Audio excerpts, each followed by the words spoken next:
Alright guys, it's time to take a look at the latest release in the Master Grade lineup, and it is the RX-78 NT-1 Gundam NT-1 EFSF prototype mobile suit for new types, and this is also commonly known as the Alex, and this is a 2.0 version kit. So many moons ago they did release a 1.0 version of this kit, but being rather ancient, that kit is probably not that great to build. Probably doesn't compare very well to this one. To be honest, I've never built the 1.0 version of the Alex, so this is my first time taking a look at a Master Grade Alex, and I have to say right off the bat, I did like this kit. Putting it together was quite easy. Of course, it is a newer Gundam, and they tend to be like that. I had no difficulties at all. It went together smooth as butter.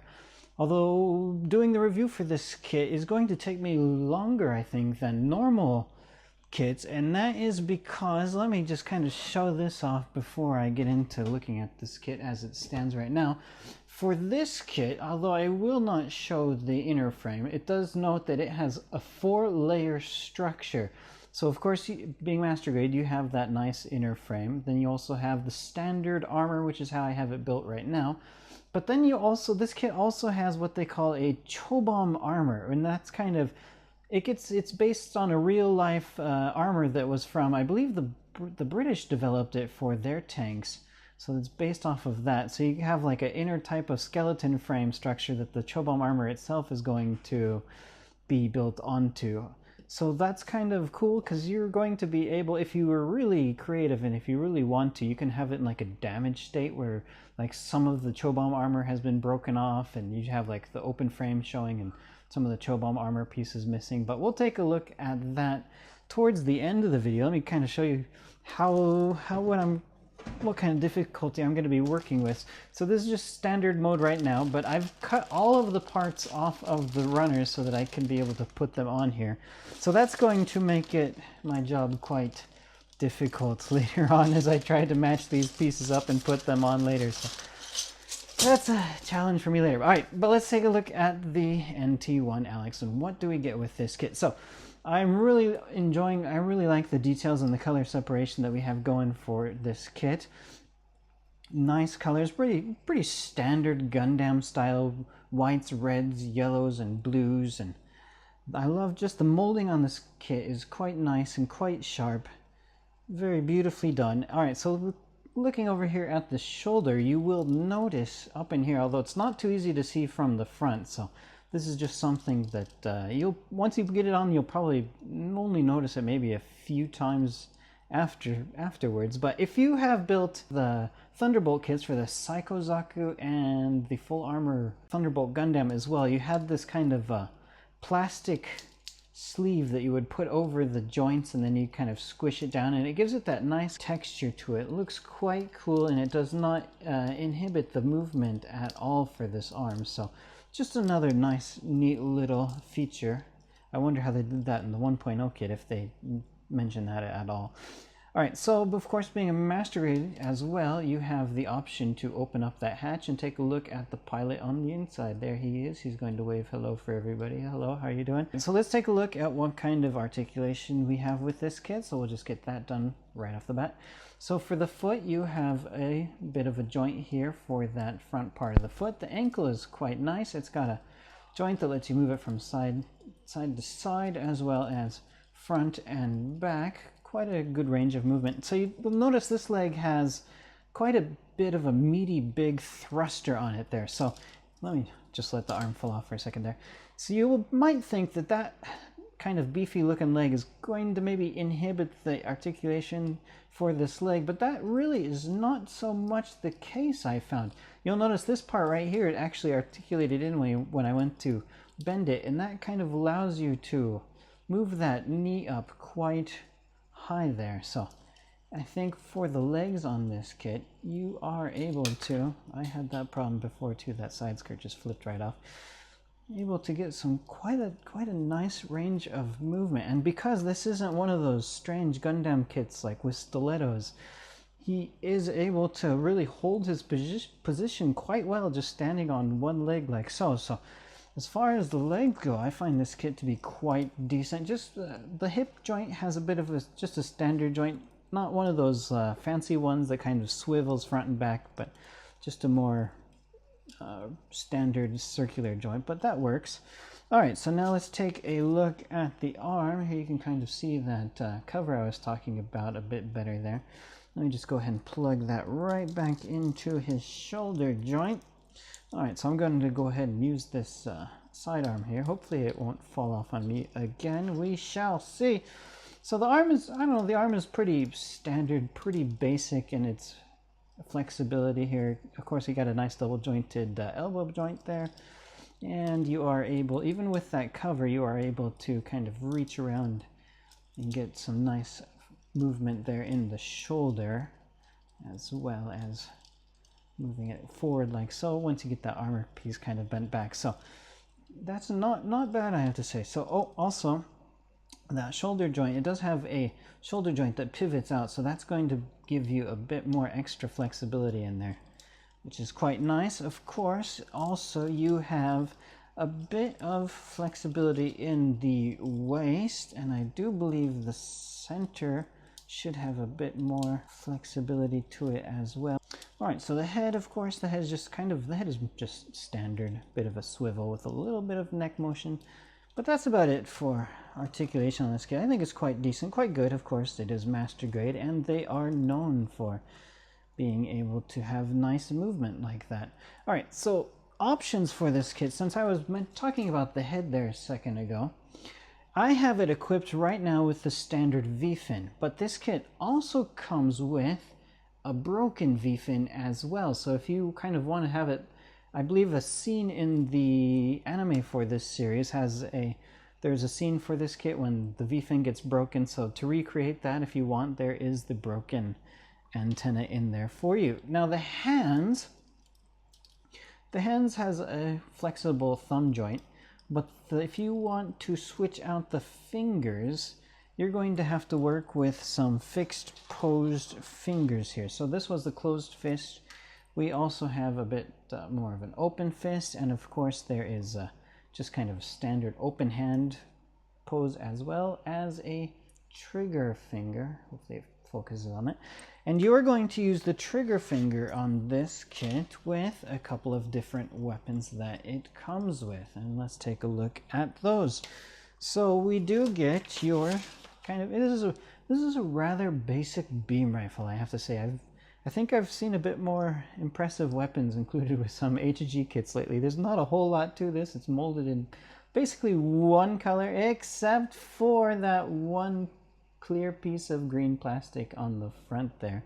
Looks like I maybe didn't pinch that one all together as much as I could have. Oh well. But yeah, rather standard looking beam rifle, as well as a bazooka. So this bazooka, the runner for this bazooka was actually marked, I believe it uses some parts from the standard RX-78 2.0 kit. So yeah, you get, just for some of the parts on this bazooka, you have a standard MG 1100 RX-78 2 Gundam runner, and this is from 2008. So this is going to be the oldest runner that comes in this kit. Everything else is pretty much brand new, and as you can see, you don't use all of the pieces on here, so you get a couple of spares. Maybe you can put together a couple of extra weapons there if you want. I didn't give it a try to see if it has all the pieces for that weapon or not.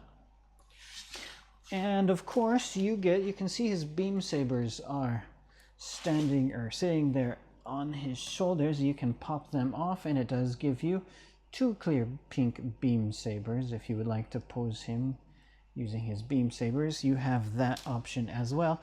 Now the coolest weapon I feel that comes included with this kit is actually one that is attached right on his arm.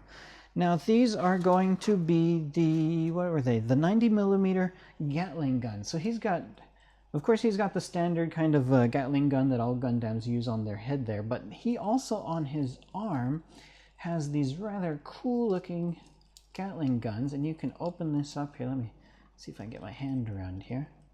And once you open that up, like so, then it exposes his little Gatling gun on the sidearm there. Now this is a cool feature, and there's another trick that you're going to be able to do with another part related to these Gatling guns. We'll take a look at that here in a minute. So let me open it up. So yeah, you get the Gatling guns on both sides. That looks quite cool, quite nice, I have to say.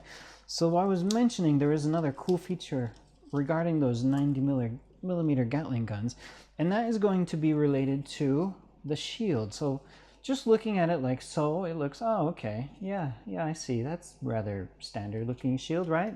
That's what everybody would think. But when he would be actually holding the shield, let me see if I can just quickly snap that in there like that. So there he is with his shield, just everything is nice and peachy. But let's say this Gundam, he wants to use those 90mm Gatling guns. Now he's got a shield equipped. He's not going to really be able to use those 90mm Gatling guns, you say, right? Well, actually, with this shield, it has the ability to open up, and you see his arm can kind of poke right on through there, and this should actually be on the underside there, and he will be able to then kind of just shoot off his Gatling gun underneath the shield. So you can do some rather cool looking poses with that as well. So that is just one cool little feature that Bandai has included in with this kit. All right, let's see what else I need to cover before I get into putting on that the Chobham armor here. Did I have everything? Let me put him back here for a second. Oh, one thing I did want to mention. I thought this is kind of cool. Usually on the front side skirts, when you move it, everything moves all together. But you see there's like a forward thrusters there on the front. Now you would think if you move the side skirt, then those forward thrusters would kind of just move with the skirt itself. But no, actually they are... The skirt itself is kind of jointed separately from those forward thrusters. That is quite cool. The back is a standard. Both parts move at once. All right, so also speaking of the back, I'm not sure I've ever mentioned anything else on the back here. The backpack has got this the 90mm Gatling guns and also these thrusters on the backpack. They're both molded in a nice metallic... I don't think it's really plated, but it's like a painted silver type color, but it looks nice. And there's also a slight bit of movement that you can do with these thrusters. That's quite cool. All right, so I think I have just about covered nearly everything I can with this kit as it stands without that Chobham armor. So let me go ahead and take quite a few minutes here to put on that Chobham armor here. All right, so here we have it set up with what they call in the manual the armor inner walls. So this is going to sit on the inside of that darker blue armor, which I'm going to put on in a second. So it's really just kind of the inner skeleton frame for that armor system, and this is what you're going to be able to see if you were to do like a battle damage type motif where you have some of the armor pieces on, some of the armor pieces off. The parts where you have the armor pieces off, you will be able to see this cool kind of armor frame underneath. So let me go ahead and put on the rest of the armor here. I gotta say, this looks quite cool with just these armor inner walls set up on the kit itself.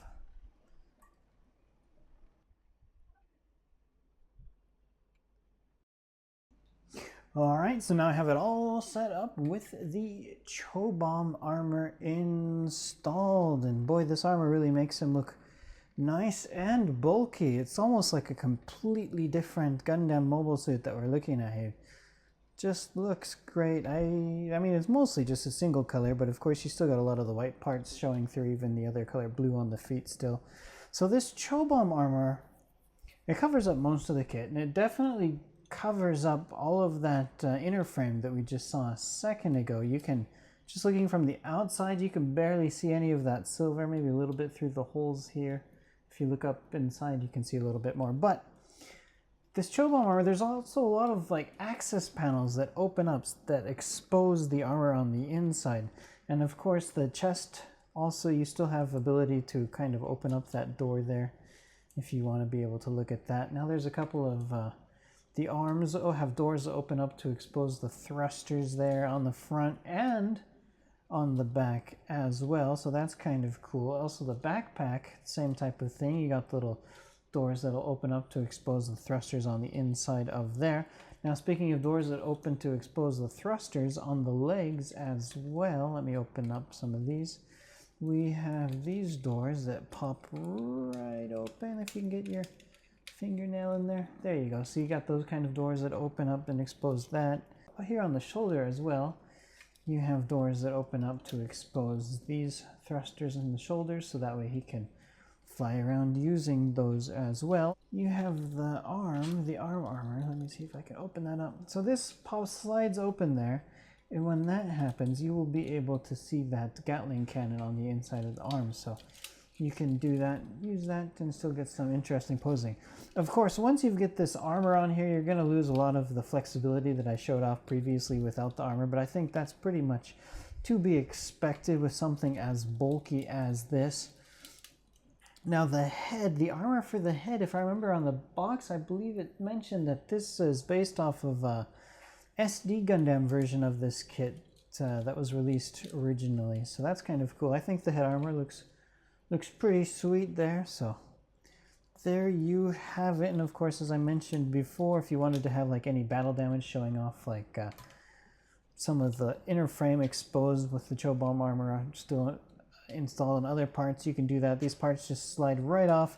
Now you notice in the beginning of the video I kind of showed off that I had already cut off those inner frame parts from the runners, and I had cut off all of the Chobham armor pieces from the runners. So when you go to build it from the manual, of course you're not going to have the numbers handy of which part goes where, but to be honest with you, I really did not have any difficulty putting all those armor pieces on without knowing what part was what number, because pretty much everything is going to go in one place anyway, and it's pretty easy to tell what part is going to be for what. And a lot of the arm pieces, they're actually duplicates, so you can actually put these will be able to, are kind of swappable. You can put the arm pieces on either side if you want, so you don't really have to worry about that. If you wanted to just expose just leave the kit as it was in the standard form that I showed in the beginning of the video, and just cut off all the armor pieces and leave them in separate Ziploc bags to keep them organized for later, then I would recommend doing that. It's a lot easier to store the parts when they're off the runner than it is actually on the runner, at least for me, because living here in Japan, we don't really have a lot of space in our apartments. They're not really quite as large as we are used to as